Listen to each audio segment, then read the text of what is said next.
To Brazil, where even the Amazon rainforest looks like it's gotten a wax. Now, President Dilma Rousseff has spent the whole week dealing with developments in a corruption scandal which threatens to undermine her entire government. Brazil's Supreme Court has approved an investigation into some of the country's top politicians.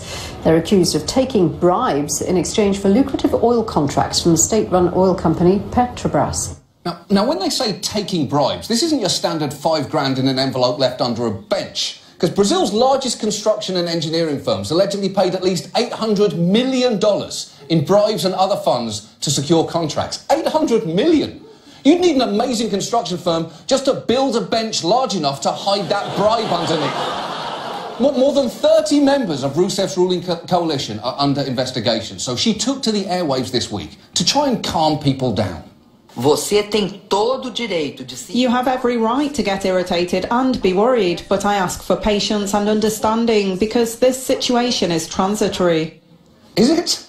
How is it transitory? Because unless you're about to flash the entire country with one of those memory-erasing sticks from Men in Black, I don't think people are going to forget about this. In fact, Brazilians weren't even listening to her speech for a pretty loud reason. Her critics had organised a kind of pot-banging protest, and I was in Sao Paulo, leaned out the window. It sounded like a football game. People were banging their pots, honking their horns. Fora!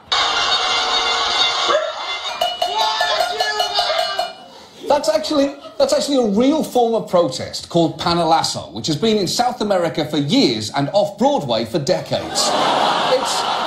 It's so entrenched, it's even taken place on the floor of Brazil's legislature. Do bom senso do povo brasileiro. Minha homenagem ao povo brasileiro.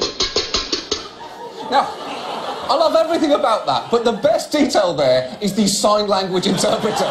Even he is banging invisible pots in disgust. And if you think that Brazilians are overreacting to this story, there is one more thing you should know about Rousseff's involvement in this scandal. President Rousseff chaired the board of Petrobras for 7 years, where much of the corruption is believed to have taken place.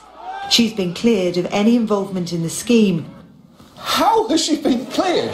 She chaired the board of Petrobras while the bribes were... There's only one way to handle this.